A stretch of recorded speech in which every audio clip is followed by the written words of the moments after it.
Olá, queridos! Ei, bom dia, bom dia, bom dia com alegria, bom dia com amor, com justiça, com paz no coração. Bora lá, Ikigai, vamos ler mais algumas páginas aí, José Solange no comando, ver o que esse livro traz, mas, sobretudo, ele já está trazendo a consciência do momento. É isso que ele traz, a consciência do momento, daquilo que desperta, a consciência que desperta em tudo que você faz. Muito legal, ele está dando passos. Hoje ele vai falar sobre criatividade, eu imagino, tá bom? Então, vamos escutar mais essas palavras aí. Bora lá, Lúcia Solange.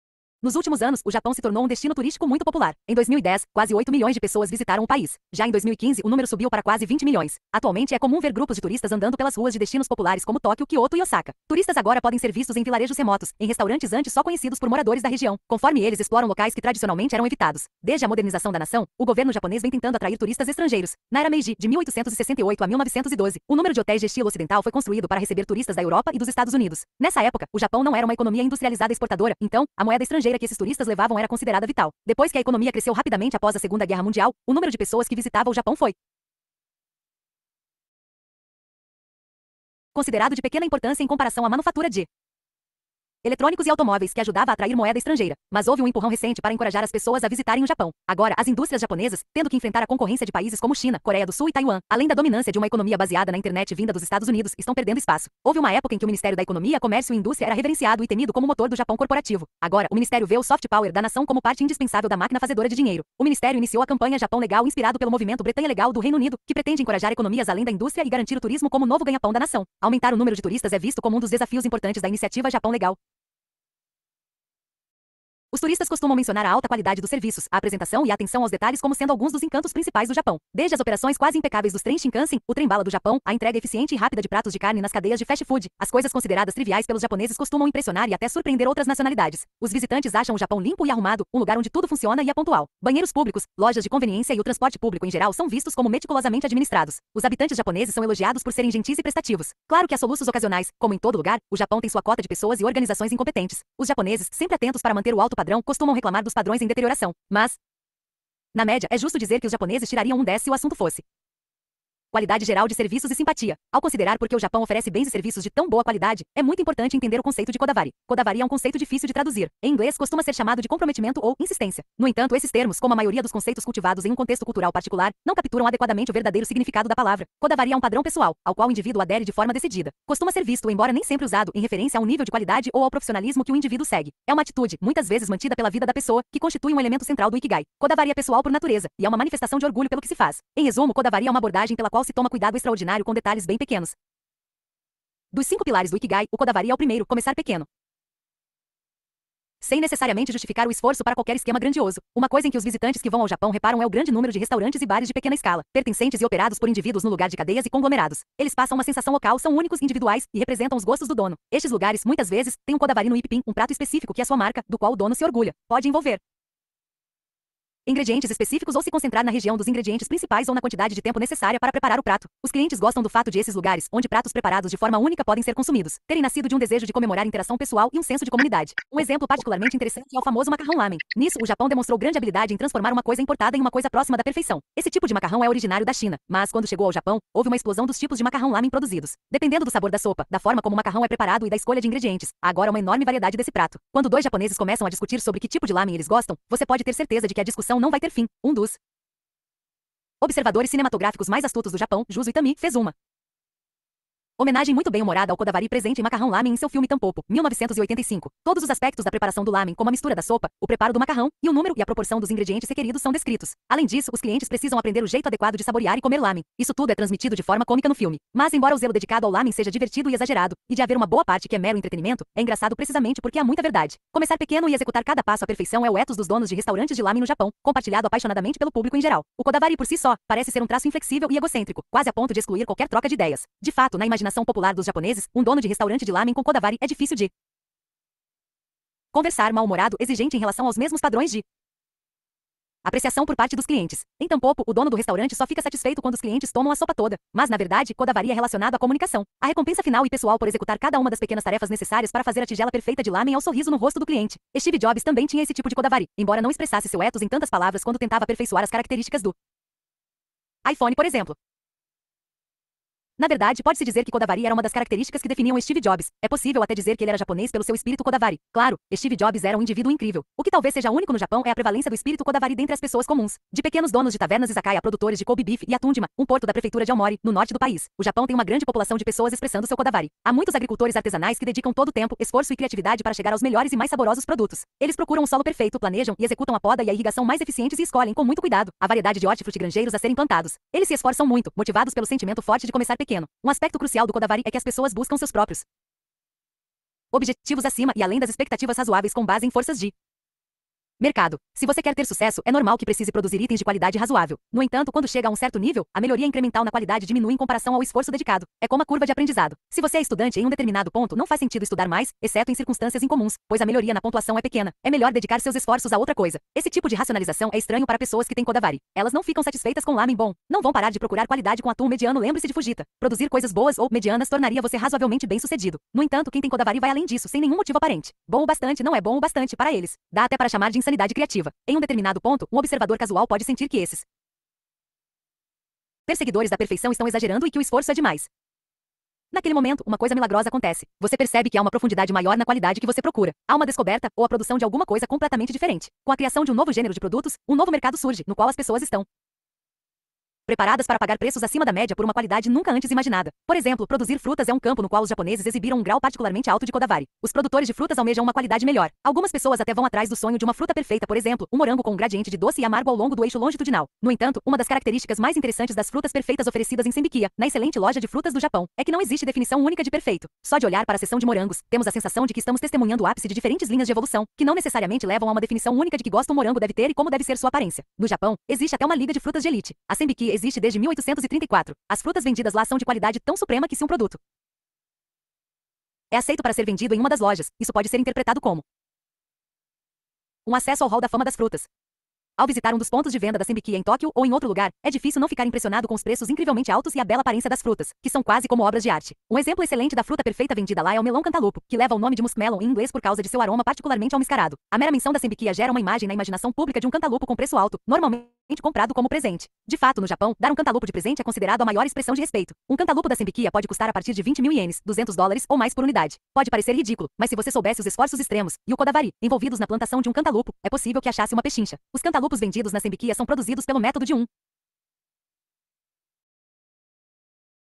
caule, uma fruta pelo qual as frutas supérfluas são removidas para não tirarem nutrientes que vão para a fruta principal. Como as pessoas sabem os esforços extraordinários envolvidos na produção de um cantalupo, elas não consideram a etiqueta de preços ridícula, embora, claro, nem todo mundo possa pagar. Se você tiver a sorte de receber um cantalupo da Senbikia de presente, prepare-se para uma experiência nova com textura e sabor doce, suculento e sublime. Se não puder comprar a fruta toda, é possível provar fatias oferecidas nos cafés e restaurantes operados pela Senbikia, onde usam os mesmos cantalupos vendidos nas lojas. As frutas vendidas na Senbikia são uma arte biológica produzida pelo Kodavari de agricultores dedicados. Obviamente, a prova dessa arte está em comer. É possível admirar uma manga Kanjuku perfeitamente madura, com preço de mais de 10.000 ienes, $100 a unidade. A manga pareceria uma joia na caixa brilhante preparada especialmente pela Senbikia. O preço incrivelmente alto deixaria qualquer um inibido de mexer nela, e mais ainda de consumir. No entanto, a não ser que a fruta seja descascada e cortada, não é possível apreciar o verdadeiro valor da manga perfeitamente madura. Em outras palavras, é preciso destruí-la para apreciá-la. E como essa experiência é sutil, você coloca a fruta na boca, mastiga, engole e acabou. Sua experiência gourmet de $100 termina. Talvez o caso de amor japonês com a fruta perfeita seja um reflexo de uma crença no efêmero. A Nami, quando os japoneses admiram o florescer da flor de cerejeira na primavera, é um ótimo exemplo. Os japoneses encaram com seriedade as coisas efêmeras da vida. Comer uma manga perfeita ou um cantaloupo magnífico só leva alguns minutos, e isso proporciona uma alegria fugaz. Não é possível se agarrar à experiência. Diferentemente dos estímulos audiovisuais, não há registro do que se come, e é provável que continue assim no futuro próximo. Não é possível tirar uma selfie de um gosto. A crença no efêmero do Ikigai, estar no aqui e agora, o quinto pilar, é possivelmente o mais profundo dos 5 pilares do Ikigai. Claro que a alegria efêmera não é necessariamente uma marca do Japão. Por exemplo, os franceses levam a sério os prazeres sensoriais. Os italianos também. E, na verdade, também os russos, os chineses e até os ingleses. Cada cultura tem sua própria inspiração para oferecer. Mas eis outro exemplo de Kodavari na cultura japonesa, cerâmica. Os japoneses sempre apreciaram a arte da cerâmica. Tigelas usadas em cerimônias do chá são particularmente valorizadas há séculos. Quando os líderes militares lutavam em batalhas e faziam seus nomes, eles esperavam receber tigelas famosas como recompensas simbólicas. Dizem até que alguns líderes militares ficavam decepcionados quando recebiam só um castelo e terras para governar em vez de uma tigela preciosa. Tem um tipo particularmente famoso de tigela, que era estimado pelos líderes militares, chamado Yontemuku. Yon se refere ao conceito de metamorfose no processo de assar cerâmica no forno. Supõe-se que as tigelas Yontemuku foram produzidas na China no período de poucas centenas de anos a partir do século X. Temuku é a pronúncia japonesa de Tianmu, uma montanha famosa a oeste de Hangzhou, na China, onde acredita-se que se originam certos tipos de tigelas. Uma tigela Yontemuku exibe um padrão de estrela azul escuro, roxo e de outras cores, como uma galáxia de luminosidade espalhada na expansão negra do cosmos. E é por isso que eu a chamo simplesmente de tigela estrelada. Só restam 3 tigelas estreladas no mundo. Todas estão no Japão, e cada uma está registrada como tesouro nacional. Cada uma é diferente da outra, elas têm uma individualidade inconfundível e deixam uma impressão inesquecível. Há muitas lendas sobre tigelas estimadas no Japão, mas a que existe sobre as tigelas estreladas é particularmente tocante. Historicamente havia uma quarta tigela estrelada, estimada pelo lendário líder militar Nobunaga Oda. Acredita-se que foi destruída quando Nobunaga Oda sofreu uma morte prematura, em 1582, pelas mãos do seu general Mitsuhide Akechi no templo Onjin em Kyoto, em um golpe de estado. Bem quando as expectativas aumentavam para que Oda promovesse a nova união do Japão depois do caos provocado pela Guerra de Nin, que durou mais de 100 anos. Tomado de surpresa e vendo que não havia chance de vencer, nem de fugir, o orgulhoso Oda se matou e botou fogo no templo, destruindo tudo, inclusive a valiosa tigela. Atualmente a maneira como a tigela estrelada foi produzida é vista como um dos maiores mistérios da história da cerâmica. Acredita-se que foram feitas de feldspato, calcário e óxido férrico, dependendo da forma como a argila é preparada e como vidrado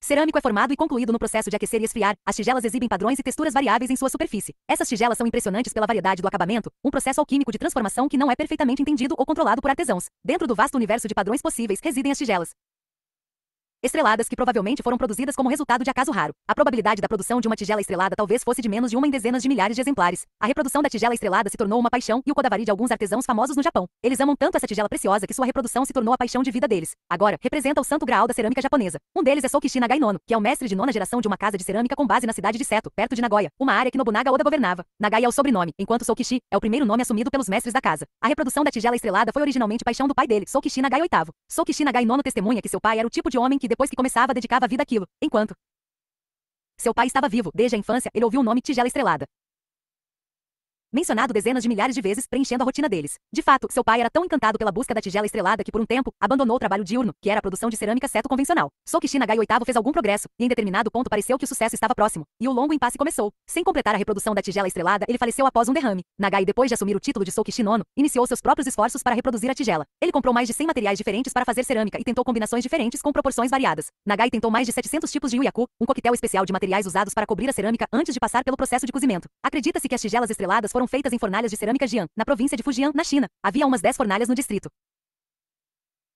produzindo cerâmica Jian, e parece mais provável que as tigelas estreladas tenham sido feitas em uma delas. Uma das fornalhas que foram escavadas nos tempos modernos tinha comprimento de 135 metros, e mais de 100 mil objetos de cerâmica foram colocados nela ao longo dos anos. O local de produção das cerâmicas Jian foi usado por mais de 300 anos, entre os séculos X e XIII depois de Cristo. As tigelas estreladas são apenas parte das milhões de peças produzidas lá.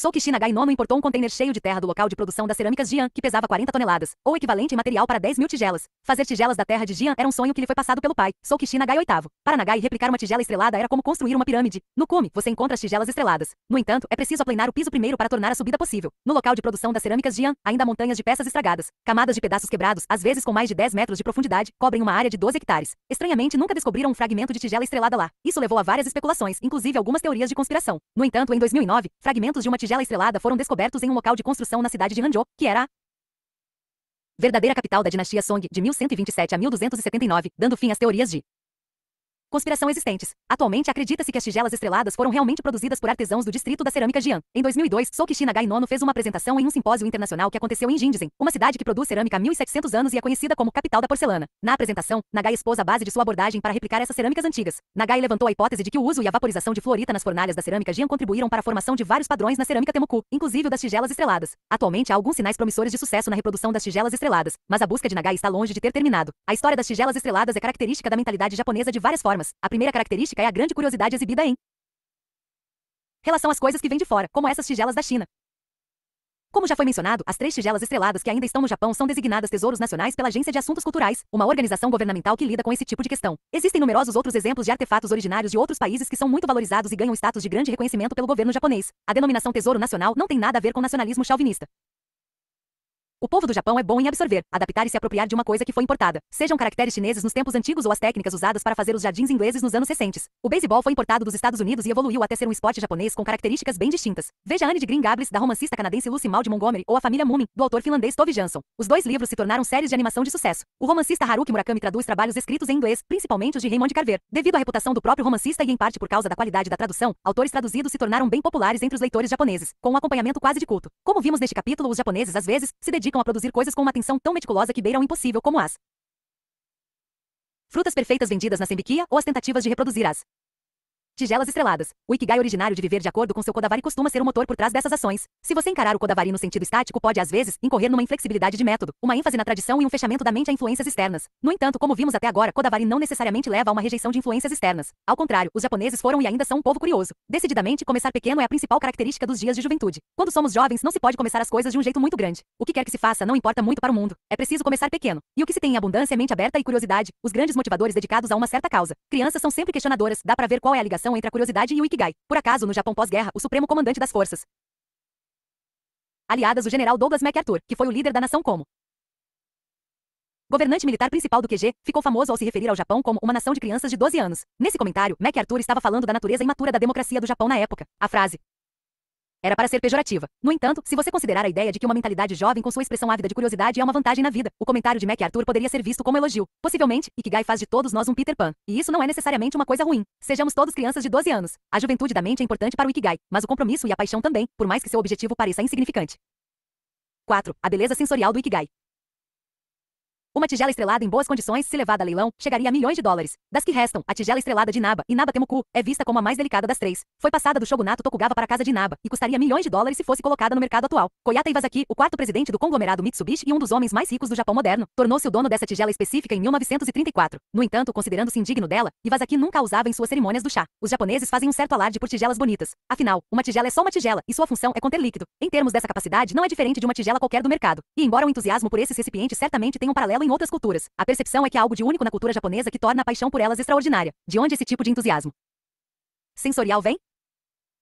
No primeiro capítulo, fizemos referência à hipótese léxica, que declara que expressões de importantes traços de personalidade na vida acabam constituindo parte da linguagem diária, como é o caso do Ikigai. Há outro aspecto interessante da língua japonesa, que vale a pena analisar e que é particularmente pertinente aqui. Em japonês, um cachorro late fazendo van-van, enquanto um gato faz nia-nia. Em português, fazem au-au e miau, respectivamente. Todas as línguas têm sua cota de expressões onomatopeicas, mas é considerado de forma geral que a língua japonesa tem uma variedade abundante em comum delas. Às vezes, são chamadas de simbolismo sonoro japonês, e costumam ser feitas da mesma palavra dita 2 vezes. Por exemplo, bura-bura quer dizer um jeito descompromissado e livre de caminhar, enquanto teca-teca descreve uma superfície reluzente. Kira-kira se refere ao brilho de luz, enquanto gira-gira é uma fonte de luz intensa, quase ofuscante, como o farol de uma motocicleta à noite. Tom-tom se refere a um som de batida leve, enquanto dom-dom é um som pesado e alto. Um dicionário de onomatopeias editado por Masahiro Ono, 2007, lista 4.500 exemplos de simbolismo sonoro. Com a crescente popularidade de mangás e animes japoneses, um número crescente de pessoas em todo o mundo se interessa pelo simbolismo sonoro japonês, pois muitas das expressões são usadas em mangás populares e trabalhos de anime. No entanto, as onomatopeias japonesas são difíceis de dominar, em parte por causa da sutileza na forma como são usadas e em parte porque há muitas. Diferentemente de outras culturas, os japoneses continuam a usar simbolismos sonoros na vida adulta, assim como na infância. De fato, não é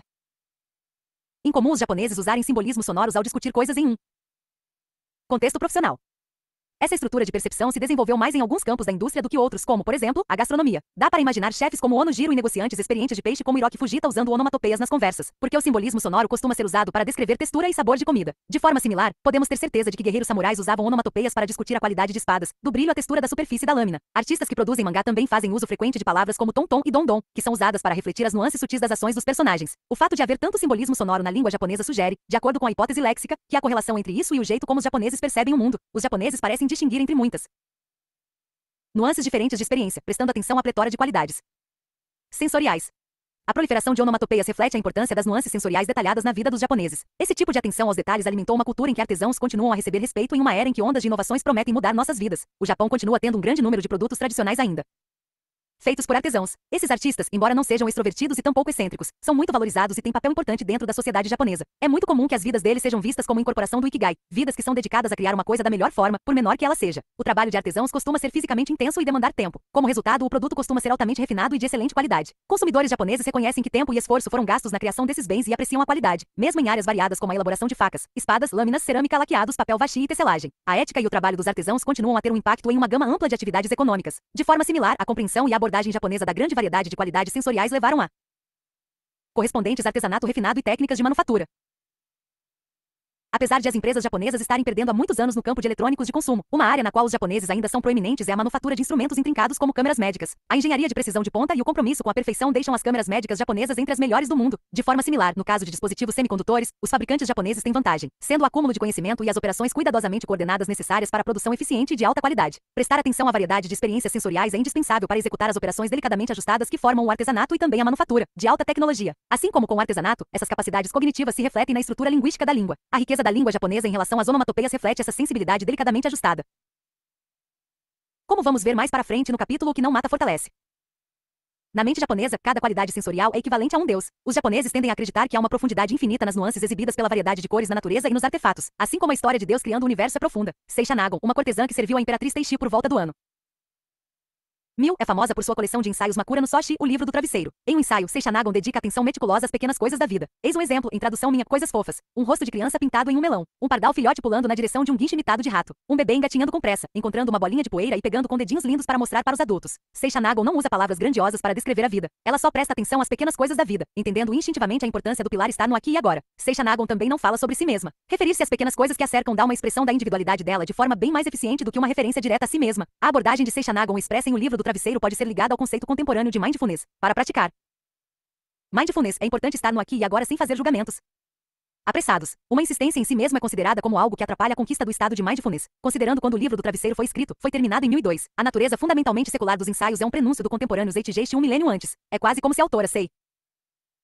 Nagon pertencesse aos tempos modernos. Uma das contribuições únicas do Japão com a filosofia de vida aplicada no sentido da vida, portanto, talvez viesse de uma negação de si mesmo. Uma criança despreocupada não precisa de Ikigai para seguir em frente, um ponto salientado por Mieko Kamiya em seu famoso livro On the Meaning of Life, Ikigai. Uma criança despreocupada não carrega o peso de uma definição social do eu. Uma criança ainda não está presa a uma profissão específica nem ao status social. Seria maravilhoso manter o jeito infantil ao longo da vida. Isso nos leva ao segundo pilar do Ikigai, libertar-se. Assim como Seisha Nagon quase nunca se refere à sua própria posição na sociedade em todo o Livro do Travesseiro, como se tivesse nascido naquela manhã, como a neve virgem caindo no chão, esquecer a si mesmo nos leva a um princípio-chave do Zen budismo. É interessante observar como a negação de si mesmo anda de mãos dadas com a apreciação do presente em uma realização da filosofia de mindfulness. Libertar-se está altamente relacionado a estar no aqui e agora. Afinal, foi nas tradições da meditação budista que o conceito moderno de mindfulness nasceu. O Templo Eiuji, a leste de Fukui, Japão, é um dos centros de excelência do Zen budismo. Fundado em 1244 por Jijin, o Templo Eiuji continua totalmente operante atualmente, como local de aprendizado e treinamento de futuros monges. Milhares de candidatos se inscrevem e estudam no templo para treinar, meditar e obter qualificações. Para ser aceito como discípulo do templo, um candidato precisa ficar parado na frente do portão durante dias, às vezes debaixo de chuva. Apesar de poder parecer abuso do ponto de vista moderno, há uma lógica para uma apresentação tão degradante ao mundo do Zen ser considerada necessária, principalmente em relação à negação do eu. Jikizai Minami é um monge budista que teve a rara experiência de ficar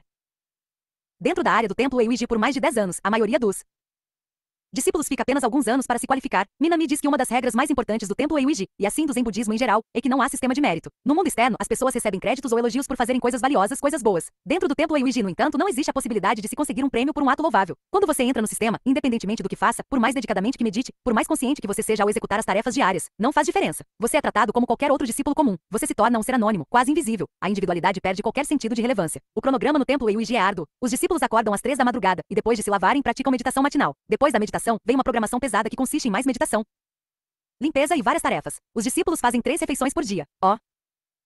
Cardápio é bem simples e inclui arroz, sopa e alguns itens vegetarianos. Durante o dia, o templo Eiuji é aberto ao público e turistas podem entrar no local. Os discípulos compartilham o mesmo espaço que os turistas. De tempos em tempos, acontece de turistas encontrarem discípulos andando pelos corredores. O contraste entre a aparência dos turistas e a dos discípulos não poderia ser maior. Os turistas levam o ar do mundo mais amplo, com ênfase na autopercepção, na pressão de fazer bom uso de si mesmo, de receber elogios com eficiência.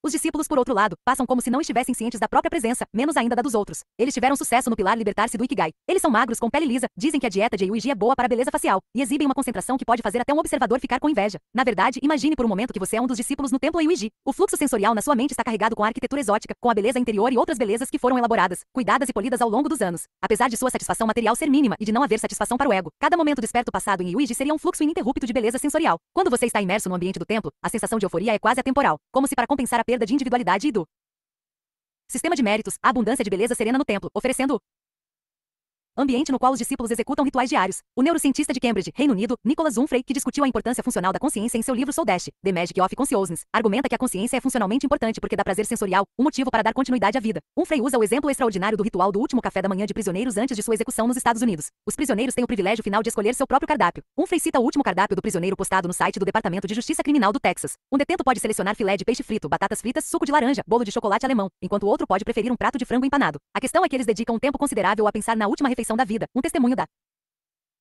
importância dos prazeres sensoriais que tiramos da comida. Podemos dizer que é uma forma essencial de estar no aqui e agora. É quase como se encontrar o Ikigai em um certo ambiente pudesse ser visto como uma forma de adaptação biológica. Você pode encontrar seu Ikigai em uma quantidade ampla de condições, e a chave para essa resiliência é o prazer sensorial. Na ciência contemporânea da consciência, as qualidades sensoriais que acompanham uma experiência, inclusive no consumo culinário, são chamadas de qualia. O termo se refere às propriedades fenomenológicas da experiência sensorial. A vermelhidão do vermelho, a fragrância de uma rosa ou a frieza da água são exemplos de qualia. Como qualia surge de atividades de neuronews no cérebro, é o grande mistério não resolvido na neurociência ou, de fato, da ciência toda. Nada nos empolga tanto quanto um bom mistério. Se você coloca um morango na boca, não precisa ser um dos perfeitos de Sembiquia. Você tem um certo espectro de qualia que presumivelmente lhe daria prazer. E o prazer é equivalente ao mistério da vida. Anteriormente, chamamos atenção para o fato de que há muitos exemplos de onomatopeias, simbolismos sonoros, na língua japonesa. Afinal, as onomatopeias são só representações de vários qualia encontrados na vida. Há uma ligação profunda aqui. De uma forma misteriosa, libertar-se está ligado à descoberta dos prazeres sensoriais. A cultura japonesa, com sua abundância de onomatopeias, cultivou essa ligação, alimentando um sistema robusto de Ikigai nesse processo, ao nos aliviar do peso da individualidade.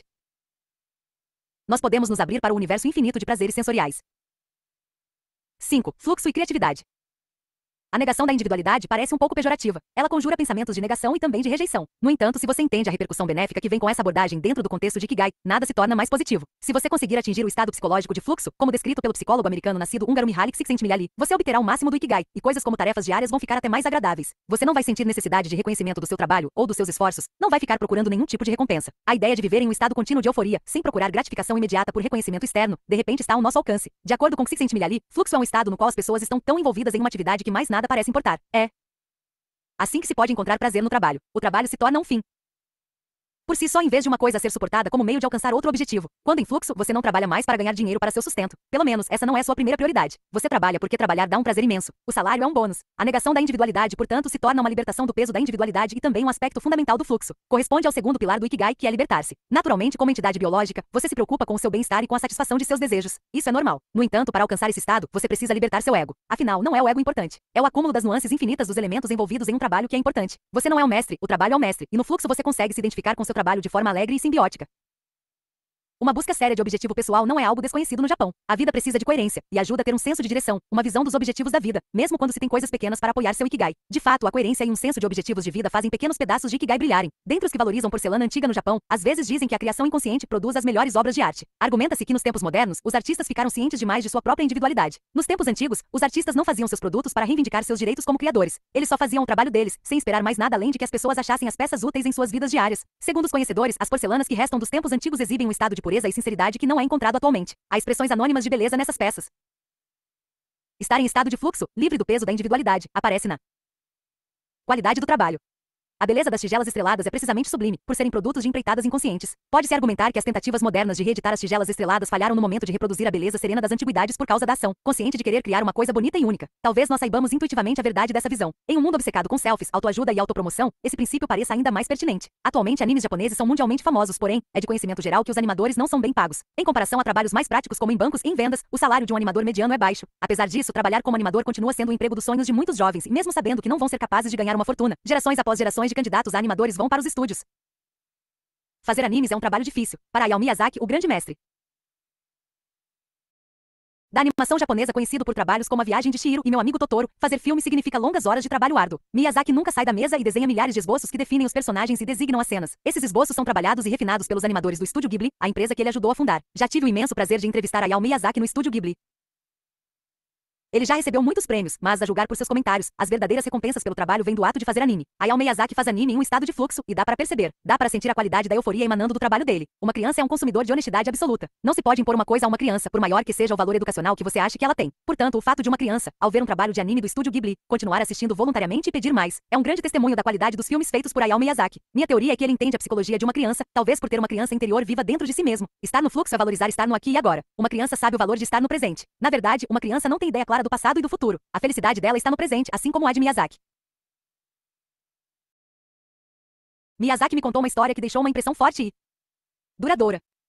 Uma vez, uma criança de 5 anos foi visitar o estúdio Ghibli. Depois que brincou por um tempo nos estúdios, Miyazaki levou a criança e o pai para a estação seguinte. Na ocasião, Miyazaki tinha um carro conversível. Essa criança adoraria andar com a capota baixada, pensou Miyazaki. Mas quando ele estava tentando abri-la, uma chuva leve começou a cair. Talvez em uma próxima ocasião, pensou Miyazaki, e dirigiu até a estação com o capô fechado. Um tempo depois, ele começou a sentir um certo remorso. Percebeu que para uma criança, um dia é um dia e nunca volta. Uma criança cresce e deixa de ser criança muito rápido. Mesmo se a criança voltar um ano depois e fizer o passeio com o capô aberto, não será a mesma coisa. Em outras palavras, o momento precioso se perdeu para sempre, e por causa da decisão de Miyazaki. As palavras dele foram muito sinceras, e eu fiquei profundamente tocado. Se houvesse necessidade de prova da capacidade de Miyazaki de se colocar na posição de uma criança e produzir uma obra-prima atrás da outra de anime que as encantaria, ali estava. Miyazaki manteve sua criança interior viva. A característica mais importante da existência de uma criança é viver no presente, aqui e agora. A mesma atitude é vital para a vida criativa. De certa forma, Walt Disney era outro evangelista do estar no aqui e agora. Ele fazia animações também em estado de fluxo a julgar pela mera qualidade do legado que deixou. Apesar de seu enorme sucesso, 59 indicações para o Oscar e 22 Oscars, ele nunca teria chegado a essa posição sem mergulhar na tarefa demorada e excessivamente intricada da animação. Uma vez, Disney ouviu de alguém que ele era popular o suficiente para concorrer à presidência. Por que ele iria querer ser presidente? Retorquiu Walt, quando já era o rei da Disneylândia. Atualmente, muitas pessoas jovens e velhas vivenciam um fluxo enquanto assistem a uma animação da Disney ou se divertem em algum brinquedo dos parques. Talvez o maior legado de Walt Disney tenha sido tornar a experiência do fluxo tangível e sustentável para que pudesse ser compartilhada por milhões de pessoas comuns, que de outra forma teriam perdido a magia da infância para sempre. No contexto do fluxo, ou da relação entre trabalho e individualidade, a atitude japonesa talvez seja única, pelo menos em comparação ao conceito padrão no Oeste. Pessoas como Walt Disney são exceção. Por quê? Diferentemente da tradição cristã, em que o trabalho costuma ser visto como um mal necessário, metaforicamente um resultado da expulsão de Adão e Eva do jardim do Éden devido ao pecado original, os japoneses encaram o trabalho como uma coisa de valor positivo por si só. A atitude em relação à aposentadoria é diferente no Japão. Lá, os trabalhadores assalariados anseiam por fazer algum trabalho mesmo depois de chegarem à idade de aposentadoria designada pela empresa deles, e não porque lhes falta alguma coisa para fazer. Embora as condições de trabalho japonesas provavelmente estejam longe de serem perfeitas, muitas pessoas gostam de trabalhar em vez de se aposentar. Estar em estado de fluxo torna o trabalho sustentável e agradável. É bem sabido que Hayao Miyazaki anunciou sua aposentadoria, mas voltou a trabalhar em um longa de animação que envolve muito trabalho depois. O anúncio de aposentadoria mais recente veio depois do término de Vidas ao Vento em 2013, fazendo com que muitos considerassem esse longa como a despedida do grande diretor. No entanto, na época da escrita do livro, havia boatos de que Hayao Miyazaki estava trabalhando de novo em um projeto de longa de animação. Parece que ele não consegue se distanciar do local de trabalho. Csikszentmihalyi testemunha que uma fonte de inspiração para seu trabalho em fluxo veio quando ele observou um amigo pintor trabalhando em sua arte por horas a fio, sem qualquer perspectiva de vender o trabalho e nem de receber recompensa financeira por ele. Esse estado de espírito em particular, ou ética de trabalho, em que você mergulha na alegria de estar no aqui e agora, sem pedir recompensa ou reconhecimento imediato, é uma parte integral do conceito japonês de Ikigai. Vamos observar a fabricação de uísque japonês. Você vai ver que a produção de uísque no Japão é um exemplo surpreendente da atitude fundamentalmente positiva em relação ao trabalho. É um trabalho de amor aliado à negação da individualidade. Também está bem ligado ao estado de fluxo. Quando pensamos bem, não há motivo para o Japão fazer uísque. O país não planta cevada, não tem turfa. No entanto, por décadas, os japoneses se dedicaram à tarefa de criar excelentes uísques, e agora produzem destilados reconhecidos internacionalmente premiados. Alguns especialistas chegam ao ponto de contar o uísque japonês dentre os 5 maiores uísques do mundo, juntamente com o escocês, o irlandês, o bourbon e o canadense. Vejamos Ishiro Akuto, que cuida de instalações modestas com apenas 2 pequenos alambiques de processo de fogo contínuo nas colinas de Shichibu. A família Akuto produz aqui a bebida alcoólica tradicional japonesa desde 1625. Foi em 2004 que Ishiro Akuto decidiu começar a produzir uísque, sendo que a nova destilaria ficou pronta em 2007. A primeira produção do uísque single malt de Shichibu foi em 2011. Apesar de sua entrada bem recente no mercado competitivo dos uísques, o de Akuto já é muito bem visto no mercado mundial e recebe excelentes críticas. A série Cartas do Baralho era composta de 54 uísques single malt, cada um com um rótulo distinto com uma carta de baralho, e foi lançada ao longo de um período de vários anos. O conjunto completo chegou a um preço de 4 milhões de dólares em Hong Kong. O whisky single malt de Akuto, lançado com o nome Ishiro's Malt também chega a preços altos. Muitos veem Ishiro Akuto como um novo astro em ascensão no mundo da produção de whisky. Seiki Koshimizu, o mestre do Suntory, o grupo japonês de fermentação e destilaria, está envolvido com a intrincada arte de encontrar a mistura perfeita há muitos anos. Ele é responsável pela mistura de marcas premiadas como a Ibiki e já ganhou numerosos prêmios. Mas os frutos do trabalho intrincado costumam ficar aparentes apenas depois de décadas. Koshimizu, agora com a idade madura de 68 anos, talvez nunca veja como serão os frutos Do trabalho atual. Koshimizu é um homem de costumes autoimpostos. Ele ingere exatamente o mesmo cardápio, sopa com macarrão udon de almoço todos os dias, para não alterar a capacidade importantíssima de sua língua de sentir o sabor. Sua arma principal é a confiabilidade constante, imutável como os barris que ficam imóveis no depósito para a maturação do uísque. Certa vez, ele me contou uma filosofia interessante sobre a mistura do uísque. Não é possível, disse ele, prever como um uísque em um barril em particular vai evoluir ao longo dos anos. Mesmo que você coloque o mesmo uísque em barris de carvalho similares, cada um vai maturar com um sabor e gosto diferentes depois de anos armazenado. De acordo com ele, pode acontecer de a personalidade do uísque maturado em um barril em particular ser forte demais para ser apreciado sozinho, mas quando misturado com outros uísques, a característica forte vai ficar diluída e pode dar uma finalização surpreendentemente satisfatória ao uísque misturado. Não é interessante como um elemento que pode não ser apreciado sozinho acabe sendo quem contribui para a qualidade geral ao ser misturado com elementos de personalidades diferentes? É como a essência da vida em si. A interação complexa entre vários elementos em um sistema orgânico deixa a vida robusta e sustentável. O interesse japonês no vinho é mais recente, mas atualmente estamos vendo o mesmo processo em andamento, com muitos pequenos produtores procurando criar vinhos de padrão mundial. Há um tema comum na preparação do uísque e do vinho, a importância de trabalhar pacientemente por muitos anos, sem expectativa de recompensa ou reconhecimento imediatos. Talvez seja uma coisa na qual os japoneses são bons, com a ajuda de um sentimento robusto de ikigai. Estar em estado de fluxo é importante para tornar seu trabalho agradável, mas ao mesmo tempo, a atenção aos detalhes precisa existir para melhorar a qualidade do que é executado. Estar imerso em tirar prazer do aqui e agora e cuidar dos menores detalhes. Enquanto faz isso, é a essência do domínio da cerimônia do chá. É extraordinário que Senno-hiki, o fundador da cerimônia do chá que viveu no século XVI, tenha chegado a esse conceito na era Sengoku, quando os líderes militares samurais lutavam uns contra os outros em uma batalha após a outra, e no que era presumivelmente uma época muito estressante de se viver. Taian, a única casa de chá que resta das elaboradas por Senno-hiki, é muito pequena, com pouco espaço para acomodar o mestre do chá e alguns poucos convidados. A casa de chá foi intencionalmente elaborada para ser compacta, para que os guerreiros samurais, que eram os convidados principais da cerimônia do chá, pudessem ter uma conversa íntima. Os samurais tinham que deixar suas espadas na entrada, pois, intencionalmente, não havia espaço para suas armas. Eles até tinham que contorcer o corpo e se inclinar para conseguir entrar. O conceito japonês Ichigo-ishi, que significa literalmente uma vez, um encontro, vem originalmente da tradição da cerimônia do chá. Hiki é o mais provável criador dessa ideia importante. Ichigo-ishi é a apreciação da característica efêmera de qualquer encontro com pessoas, coisas ou eventos na vida. Precisamente porque um encontro é efêmero, então, ele deve ser levado a sério, já que a vida é cheia de coisas que só acontecem uma vez. A percepção dessa característica única dos encontros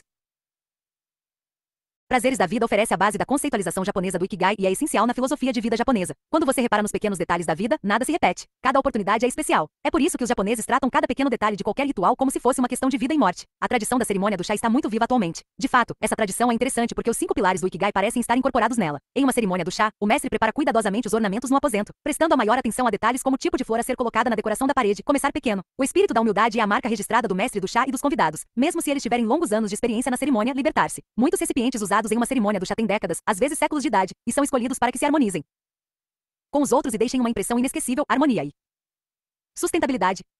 Apesar dos preparativos meticulosos, o objetivo principal de uma cerimônia do chá é estar relaxado, tirar prazer dos detalhes sensoriais no salão de chá, apreciar a alegria das pequenas coisas e estar em um estado de mindfulness no qual se absorve o cosmos interior do salão de chá na mente, estar no aqui e agora. Isso tudo reforça o que descobrimos no capítulo 2 sobre o conceito japonês antigo de Va, que é a chave para entender como as pessoas podem promover seu próprio senso de Ikigai enquanto vivem em harmonia com as outras. Como mencionado previamente, a Constituição de 17 artigos do Príncipe Shitoku de 604 declarava que Va deve ser valorizado. Desde então, Va é uma das características que definem a cultura japonesa e um dos ingredientes principais do Ikigai. O Príncipe Shitoku pode ser considerado um dos pioneiros do Ikigai nesse contexto. Viver em harmonia com outras pessoas e com o ambiente é um elemento essencial do Ikigai. Um experimento publicado por pesquisadores do Massachusetts Institute of Technology sugere que a sensibilidade social é um fator determinante no desempenho de uma equipe. O Ikigai de cada pessoa, quando implementado em harmonia com as outras pessoas, promove a criatividade na troca livre de ideias. Ao apreciar e respeitar as características individuais das pessoas à sua volta, você pode alcançar um triângulo dourado de Ikigai, fluxo e criatividade. Quando se está em um estado de fluxo, em harmonia com os diferentes elementos dentro e fora de si, você tem a capacidade cognitiva de prestar atenção às nuances sutis que surgem no caminho. Quando se está emocionalmente perturbado ou fortemente tendencioso, você perde a concentração necessária para apreciar os detalhes muito importantes das coisas que podem alterar o equilíbrio entre a vida e o trabalho. Você é mais capaz de ir atrás da qualidade quando está em estado de fluxo, um fato que Akuto e Koshimizu conhecem muito bem. A busca implacável da qualidade também é evidente nos bares japoneses, no lado consumidor do whisky. Ash é um bar famoso em Ushima, Tóquio. Seu proprietário é Aki Watanabe, que atende os clientes do estabelecimento há quase 4 décadas. Na minha humilde opinião, os melhores bares do mundo ficam no Japão.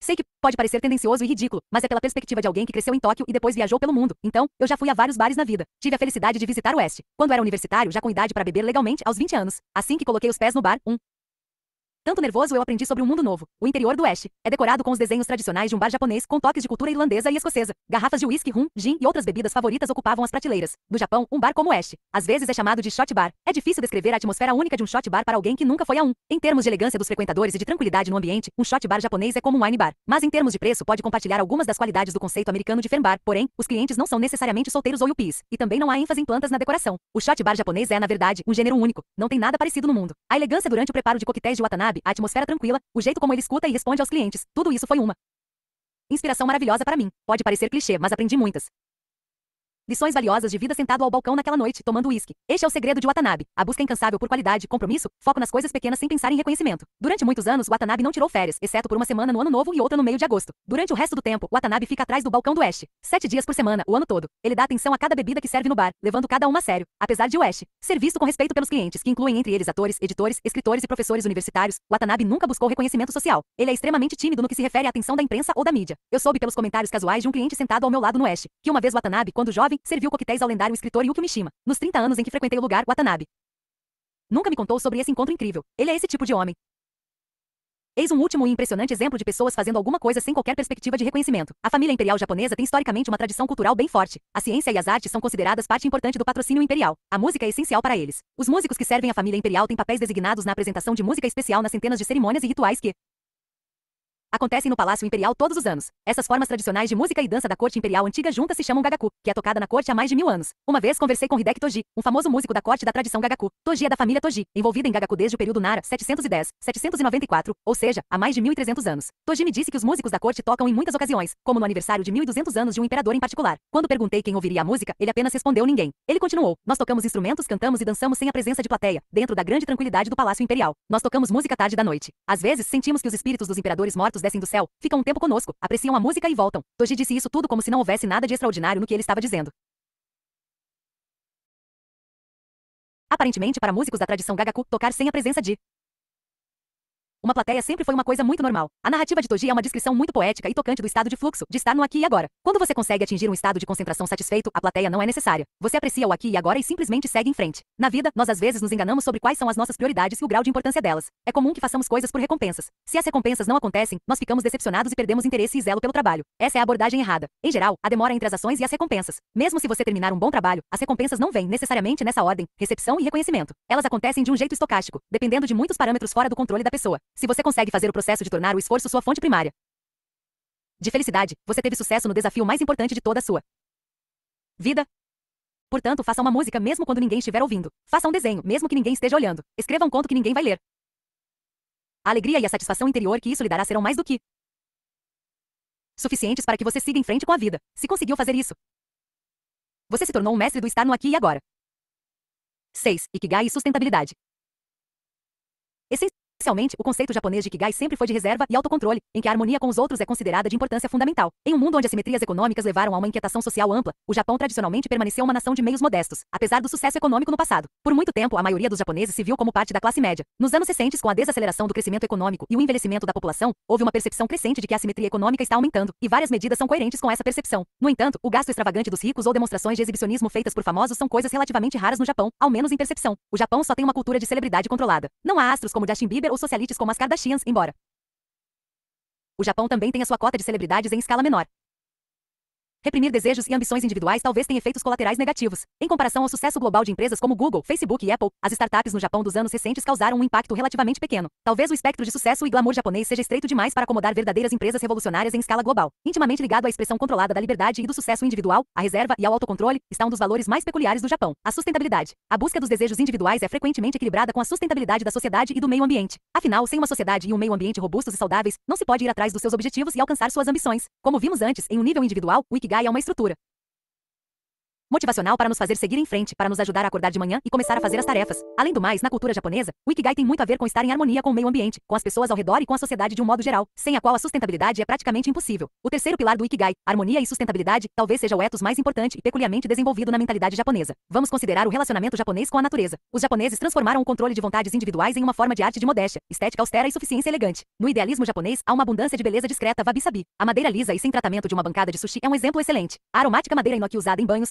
combinada com as cascas de laranja yuzu, é outro, um exemplo divino. O objetivo desse banho não é apenas ficar limpo, mas também relaxar. Tomar banho ao ar livre na natureza é uma coisa popular, principalmente em onsen fontes termais. Em regiões urbanas, trazer a natureza para dentro de casa para ocupar o interior do ambiente com o luxo e o conforto simples é bastante comum. Com frequência podemos encontrar quadros do Monte Fuji nas paredes do centro, casas de banhos públicos, por exemplo, um truque artístico muito popular. Passear por florestas e subir montanhas são hobbies muito populares no Japão, o que mostra o respeito e a afeição pela natureza que os japoneses sentem. O design do jardim japonês é planejado para ser artisticamente agradável, elaborado para se desenvolver em cenários diferentes dependendo da estação. O Japão é uma nação de sustentabilidade. A sustentabilidade se aplica não só à relação de um homem com a natureza, mas também aos modos de atividades individuais dentro de um contexto social. É preciso mostrar consideração adequada pelas outras pessoas e estar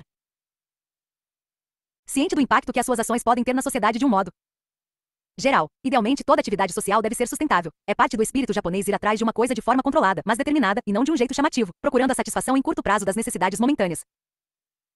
Como consequência, quando uma coisa é iniciada de verdade no Japão, é bastante provável que ela seja mantida em movimento por muito tempo. O imperador japonês é o monarca hereditário mais antigo do mundo. O atual imperador Akihito, cujo reinado começou no dia 7 de janeiro de 1989, é o 125 na linhagem. Muitas instituições culturais permaneceram ao longo dos séculos. Nó, um drama musical clássico japonês Kabuki, um drama de dança clássico japonês, além de outras formas de artes performáticas, foram praticadas ao longo de gerações no país. Mas ainda há muitas outras famílias antigas no Japão que carregam a tocha de aspectos diferentes das tradições culturais e também econômicas. A expressão negócio de família tem uma importância séria e histórica no Japão. Muitas famílias são famosas por estarem envolvidas em um campo particular de atividade cultural e econômica, que se estende ao longo dos séculos. A família Ikenobu, em Kyoto, se dedica à arte do ikebana, arranjos de flores, desde 1462, de acordo com um documento histórico. As famílias Sen também de Kyoto mantém a cultura da cerimônia do chá ativa há mais de 400 anos, desde a morte do pai fundador Sen no Riki em 1591. Há 3 famílias Sen com dezenas de milhares de discípulos praticando a cerimônia do chá por todo o Japão e no exterior. Toraya, fabricante de doces japoneses tradicionais e gerenciado pela família Kurokawa, está em operação há quase 500 anos. Com Gomi, fundado no ano 578 por 3 carpinteiros, é especializada na construção e manutenção de templos, e é a empresa mais antiga do mundo em operação, com a família ainda no comando. A cultura japonesa é cheia de conceitos e instituições que implementam o Ikigai como motor para a sustentabilidade. Para entender como os japoneses entendem o Ikigai, é preciso compreender a anatomia da sustentabilidade no estilo japonês. E isso fica muito aparente no Santuário de Ise. Em uma floresta ampla e densa que se espalha por 5.500 hectares na prefeitura de Mie, no Japão, fica uma das instituições mais importantes da religião nativa Shintoísmo, o Santuário de Ise, considerado o mais sagrado dos templos shintoístas japoneses e dedicado à deusa do sol, Amaterasu. Na lenda japonesa, a família imperial descende de Amaterasu. O Santuário de Ise, assim, é associado à Casa Imperial do Japão. O papel de sacerdote-chefe do santuário é tradicionalmente executado por membros da família imperial. É tão importante que os líderes mundiais que foram à reunião de cúpula do G7 de 2016, em Ishishima, visitaram o santuário. Acredita-se que o santuário de Ise abriga o espelho sagrado, Yata no Kagami, uma das 3 joias da coroa japonesa, junto com a espada Kusanagi, e a joia, Yasakani no Magatama. O Magatama é uma joia nativa do Japão, feita de jade e no formato similar a um feto humano. Na época de ascender ao trono de um novo imperador, as 3 joias da coroa são transferidas como símbolo da dignidade e autoridade do lar imperial. A presença física das 3 joias da coroa nunca foi confirmada, pois ninguém, exceto o imperador, talvez, jamais viu esses artefatos. A atitude religiosa dos japoneses modernos é secular. Muitos japoneses visitam o santuário de Ise para adoração, mas isso não quer necessariamente dizer que sejam crentes nas doutrinas shintoístas, nem que saibam os detalhes do sistema de crença. A maioria dos japoneses encara uma visita ao santuário de Ise como uma experiência cultural. O shintoísmo em si não é uma religião com regras e regulamentos rigorosos. Independente do contexto religioso, tanto a tranquilidade da floresta quanto a beleza serena da construção do santuário de Ise são inspiradoras, em sincronia com as filosofias contemporâneas do relacionamento existente entre o homem e a natureza. Um dos aspectos mais impressionantes do santuário de Ise, e mais relevante à nossa busca ao Ikigai, talvez, é a reconstrução periódica do templo. Há 2 locais alternativos para os templos interno e externo de Ise. Em intervalos de 20 anos, o prédio do santuário é cuidadosamente desmontado, e uma nova construção com a mesma estrutura é feita no novo local, usando madeira nova. O prédio atual data do ano de 2013. A próxima reconstrução acontecerá em 2033. Os registros sugerem que esse processo de reconstrução a cada 2 décadas acontece há 1.200 anos, com irregularidades ocasionais devido a batalhas e agitações sociais. Para conseguir a exata reconstrução dos santuários, uma série de considerações e preparativos cuidadosos deve ser tomada. Por exemplo, a árvore inoki cipreste japonês deve ser plantada várias décadas antes para ser usada como material nas construções do santuário. Com esse propósito, o santuário de Ise tem reservas de inoki por toda a nação. Alguns dos troncos usados no santuário de Ise têm que ser de um certo tamanho, um papel desempenhado apenas por árvores inoki com mais de 200 anos.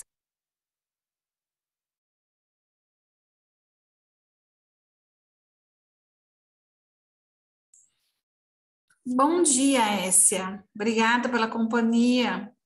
Nós vamos encerrar por aqui essas páginas. Passamos um pouco mais, era até mesmo, porque esse livro ele é bem curtinho, nós passamos um capítulo a mais. Você viu que aqui ele fala sobre a tradição japonesa, né? Inclusive que a felicidade, né, atrai muita criatividade. Então, você tem que estar muito feliz, sempre para estar criando, e tem todos os sistemas aí, principalmente desse jardim aí japonês, né, um santuário que é cuidado pelos imperadores. Você está com o microfone fechado, filha. Seu microfone está fechado.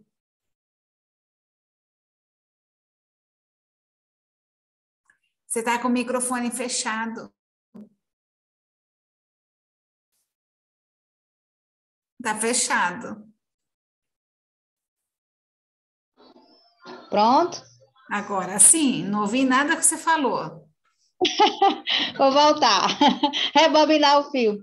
Estava comentando que em Fortaleza tem já foi construído um jardim japonês lá próximo da beira-mar, né? E é um espaço realmente muito rico, bem dentro do modelo japonês, né? Foi reproduzido. E é uma das atrações turísticas de Fortaleza. E a gente percebe o detalhe, né? Esse contato com a natureza que o livro narra é bem visível, né? A forma como como foi construído o jardim, num espaço bem urbanizado, né? Bem cheio de concreto, como é lá na região da Beira-Mar em Fortaleza, né? No lado dos prédios, ele se destaca, né? E como o livro narra esse contato dos japoneses com a natureza, o respeito que tem pela natureza, né? Não encara só como um passeio turístico, mas quase como uma atividade de rotina, né? De crescimento deles, assim, é incorporado muito na cultura dele, né? Coisas que os brasileiros precisavam copiar. Copiam tanta coisa, né? Que a É gente aqui, verdade. quando vai para o espaço assim, a gente vai pelo passeio, né? Pela atração turística. Não tem isso incorporado dentro da gente, como assim? Isso aqui é para me conectar com a natureza, assim, de uma forma mais espiritualizada, né? A gente não olha muito para esse lado. Então, mas aí me lembrou uma coisa, a gente fala os brasileiros, mas tudo começa em nós, né? A beleza, o cuidado com o jardim, o cuidado com a planta, o cuidado com a casa, o cuidado com nós mesmos, com o corpo. A beleza é um santuário ao nosso corpo, o santuário somos nós, então tudo começa na gente. Aqui na minha casa nós temos uma cultura assim, né? Eu comecei a cuidar de jardim, depois passou para o meu marido, ele agora que cuida, eu relaxei um pouquinho com as plantas, mas como que esse contato com a natureza faz muito bem para a gente, então a gente está sempre conectado, né?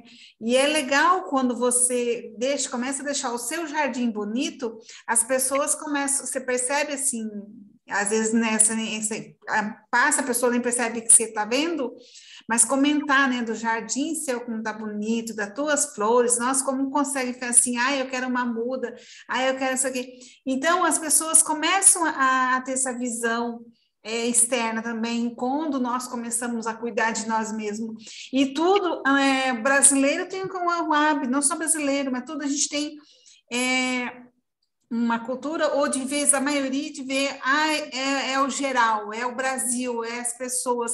A gente começa a observar nos outros, né? Mas é a mesma coisa do lixo, né? Você vê o japonês, quando ele vai num evento, tudo, você vê eles catando seu próprio lixo, porque é um lixo que eu produzi, eu vou voltar para mim, eu produzo o meu lixo, e eu tenho que dar um jeito de eliminar esse lixo, de dar o destino final dele, porque ele é meu lixo. Se eu saio de casa, eu chupo bala, eu uso embalagens, essas embalagens eu vou jogar por lá, não tem um local de certo de destino, eu enfio na minha bolsa uma embalagem de bala e coloco para trazer para casa, para aqui é o teu destino que vai ser certo, né?